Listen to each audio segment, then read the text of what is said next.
Dr. Ciro Noronha, error resilient internet video transmission. So this is actually some pretty interesting data on getting video over the internet. So take it away, Ciro.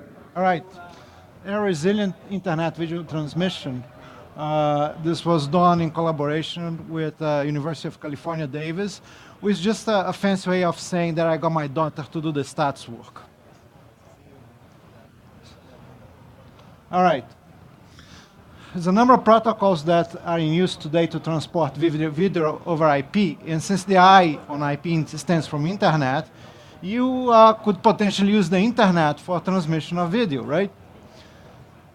So the problem with that is the internet drops packets, and compressed video likes every bit, because otherwise it wouldn't be as well compressed, right? Every bit is important. So you cannot take packet drops, and then you need a protocol to fix that. So let's look at how the internet drops packets. So you got a router, and you got a whole bunch of stuff that you connect to it. All right, whole bunch of stuff comes in, and what you have is congestion. So internet doesn't drops packets not because it doesn't like them, it's because there's too much of them and a bottleneck occasionally, so packets get dropped. So if packets get dropped, what's acceptable in compressed video? So let's take a look at that. There's a very simple math that you can do. So compression works by removing redundancy. So video, so every bit's important. Okay, there's a very simple way for you to model the packet loss. Just assume that every packet causes a glitch. So if you now can calculate the packet loss rate, you can convert that into glitch rate, and then you can decide what's acceptable to you. Now, with the internet, it's impossible to have zero loss. You're going to have some residual loss no matter what you do. So this is very simple math. Let's assume a 4 megabits per second stream with your traditional about 1400 byte packets. So if you drop a packet every 1,000, you get a glitch every 2.6 seconds. And then you go by tens, right? That doesn't work for me, that doesn't work for me, that probably doesn't work for me. If you're not very picky, that may work for you, but if you're a broadcaster, no way. This work for someone, but some broadcasters not going to like that. But so what you're looking at is a packet every 10 million that for this bit rate gets you there. So you need to have something to deal with those packet losses. So we're going to take a look in this presentation a couple protocols. The first one is SMPTE 2022 FAC, which is what's used in 2110 and everything, where you transmit redundancy with the packets, and then you may be able to rebuild the packets that get dropped with the information you got. The other technique is ARQ. If a packet is lost, we request a retransmission. Okay, so we retransmit what you don't get. So let's start with SMPTE 2022 FAC. I'm going to do a little primer on that. You transmit the video over RTP, and RTP gets you timestamps and sequence numbers. Sequence numbers is what you want, because that tells you when you drop the packet. You transmit some extra FEC packets with some math in them. And if the packets are lost in the network, it may be possible to rebuild the ones you got. So it works like this. For each n packets, you send one FAC packet. If there's one loss on this set of n plus 1 packets, you can rebuild it. So it's basically a parity thing. Now, in the internet, normally losses are burst loss, which means if a packet's lost, it's very likely that's not just one. When you lose probably a whole bunch. So you need to be able to deal with burst loss, and that's done by using a matrix arrangement. So I'm not going to get into the details of that. That's known technology. But that shows you, this is an example of correction capability in overhead. So you see here there are three matrices with 20% overhead, with different size, different latencies, but different correction capabilities. Okay? So 5 packets every 25, 10 packets every 50, or 20 packets every 100. In here, I went with the same latency, but 10% overhead, and now I'm recovering 10 packets every 100. So that's the kind of thing that FEC can give you. Let's talk about ARQ. ARQ is something that stands for automatic repeat request or automatic repeat query. That's a generic number for a number of retransmission strategies that are used even in TCP. In video transmission, the most common one is called selective retransmission with SNAC. Basically works like this. As long as everything is okay, you don't say anything. If a packet's lost, you tell me and I'll resend that. Now, this is not rocket science. It's been around since the 60s. It was designed in the 60s for packet radio. So here's a little example for you. I have a sender and a receiver, and the sender is buffering the packets for possible retransmission. So let's say I drop that packet. And I know that because of just continuing the sequence number. I'm going to send a request to say, hey, I dropped the packet. It gets in here. I still have that packet, so I'm going to send it back. I got the packet back. Got the packet back. And here, it gets here just in time to be played. That takes a network round-trip delay. So that's what costs me.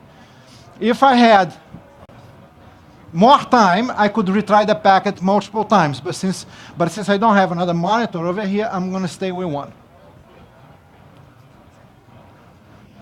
So what I'm doing here is a comparison between these two techniques. So which one is better, how much is better, and how they compare. Both these techniques have decent latency characteristics. So they may be appropriate for live contribution.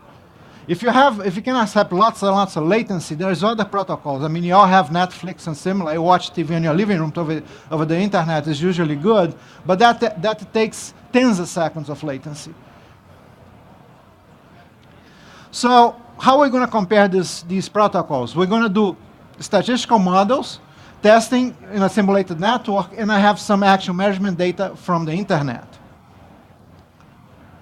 Let's do a little probability and statistics. Yeah, had my kid do that. I don't know anything anymore. So let's assume that as in the independent loss probability, it's an IID process, independently identically distributed. So we calculate the percentage of packet lost after the correction. So you have an incoming rate. I'm going to fix some of those packets, and I'm going to calculate how many stay lost after I've done whatever the protocol does. This allows us a theoretical comparison of the performance of the two protocols based on settings. So our variables are, okay, the number of times I'm going to retry for ARQ, the number of packets per row for FEC, and number of packets per column for FEC. So let's get right into it. Ooh, nice plots.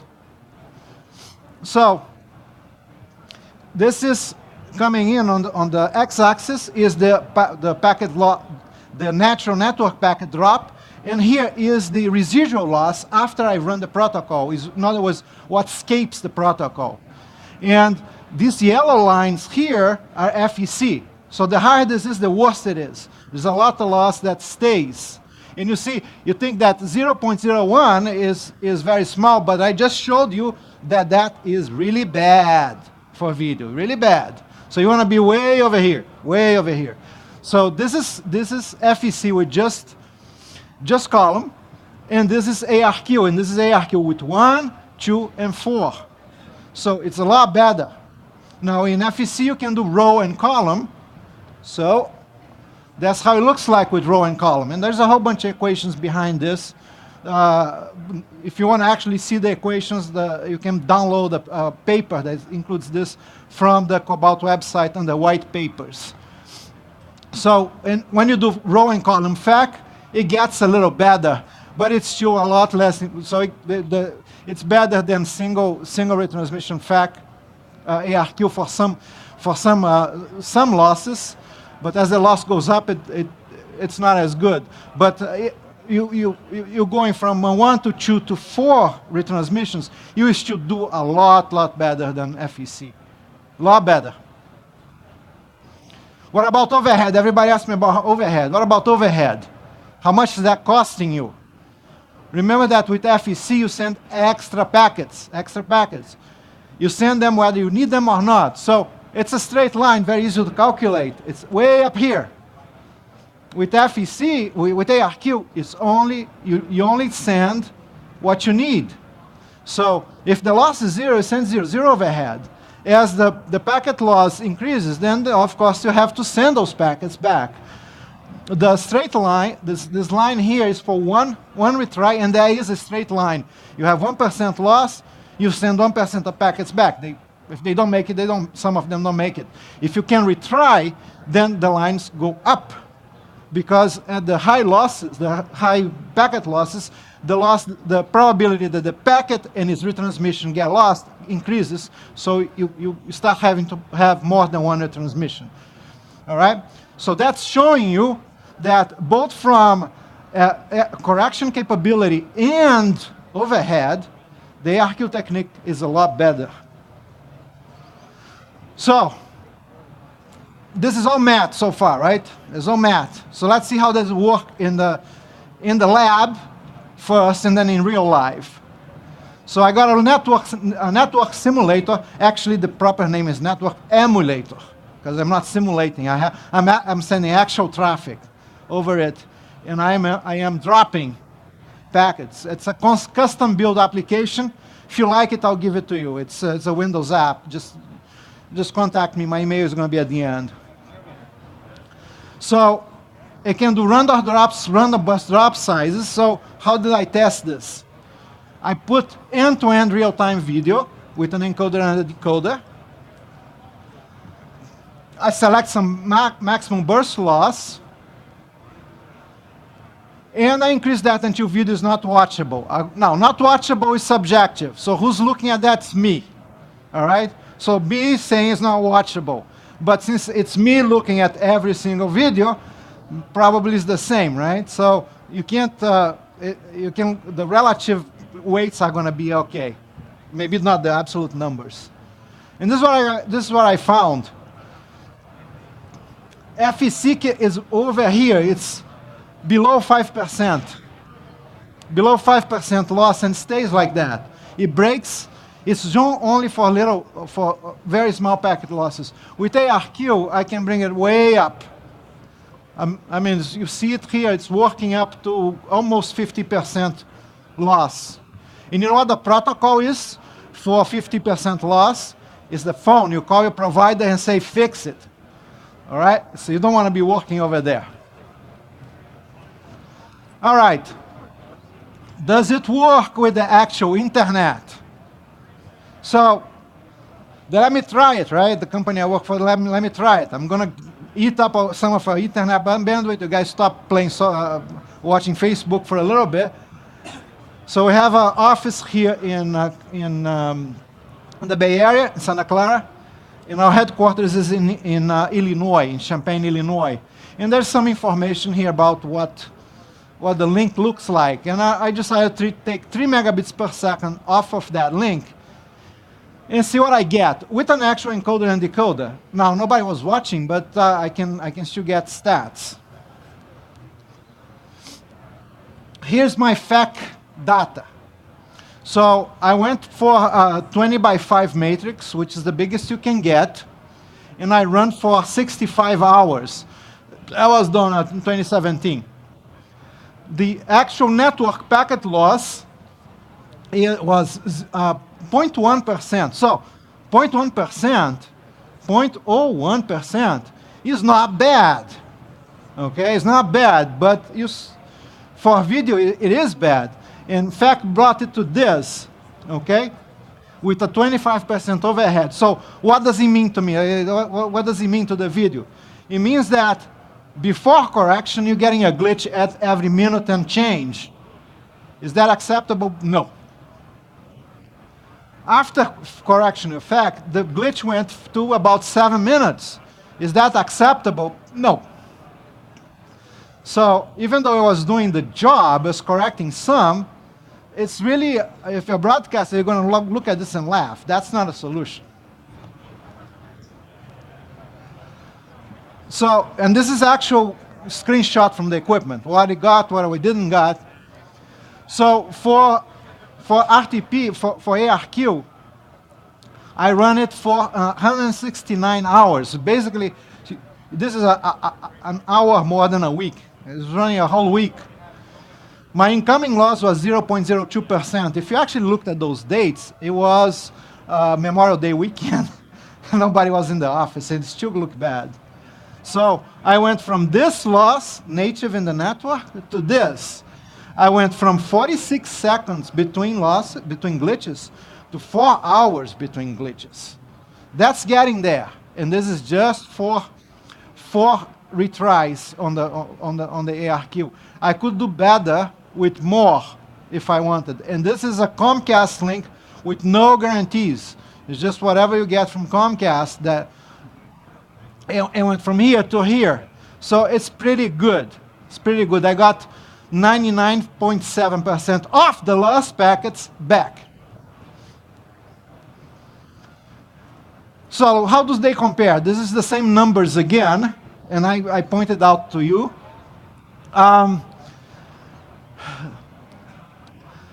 Latency. So how do this is now some comments on scaling, right? Scaling means if you change the bit rate, what happens? So ARQ latency is constant. ARQ latency is a function of the round trip time, which you can find with ping. FEC latency will decrease with bitrate because it's the size of the matrix. The size of the matrix is fixed. The faster you transmit, the less time it takes to fill a matrix. Now the overheads, where ARQ shines on overhead, because you use only what you need. And FAC overhead's constant. You're burning that bandwidth all the time. So this is much more bandwidth efficiency. So I've been calling ARQ as just ARQ. Is there a standard for that? Actually, it is. First time I gave this talk was at last year BITC at NAB. It wasn't this slide. The VSF, which is the group that puts this thing here together, started a group around NAB 17 to standardize ARQ. And the result of that is RIST, Reliable Internet Stream Transport, which is a term that we stole from a fellow named Thomas Edwards, who was sitting right here, but now he's gone. Right? So ARQ is the base protocol, and the Video Services Forum published a specification in October 2018. So now a whole bunch of vendors are complying with this and are doing that. So right now, if you all take your phones, go to YouTube and search for RIST NAB, you're going to see a demo of real-time live demo of this technology working over the internet. And that was my last slide. I got 5 minutes for questions. You have the numbers comparison with TCP? These are different protocols with different purposes. One thing about TCP that I like to say, TCP's never seen a bit it didn't like. So TCP is going to try to get you all the bits in, no matter what, no matter how long it takes. Live video cannot accept that. So basically, if you're in a live contribution case, TCP is just going to stop working. Your video is going to stop until you can get that thing that's past due back. So TCP can recover 100% of the packets, but it will take an unbounded amount of time to do that. This is for live. Your Netflix, your Hulu, or whatever, it's using TCP. But you see sometimes it freezes, rebuffers. That's not acceptable for live. So that's not a trade-off we can make. So TCP is 100%, but it will go down. It will bring your link down if there's a problem. We get bogged down. Very true. Anything else? Yep. So in ARQ, if you do the retransmission, and if the retransmission doesn't come in time, you just ignore and move forward, or? Yep. Yeah, you may allow yourself time to retry the packet multiple times. So didn't come, I send a request, I wait, I need to know more or less what the round trip time is. If it doesn't come back, I try again. If it doesn't come back, I try again. However many times you decide to allow for that, depending on a latency budget. But if it doesn't come, you just give up. Because it comes the time to play that video, you got to play that video. So you play it with a glitch. Thank you. Well, thank you, Ciro.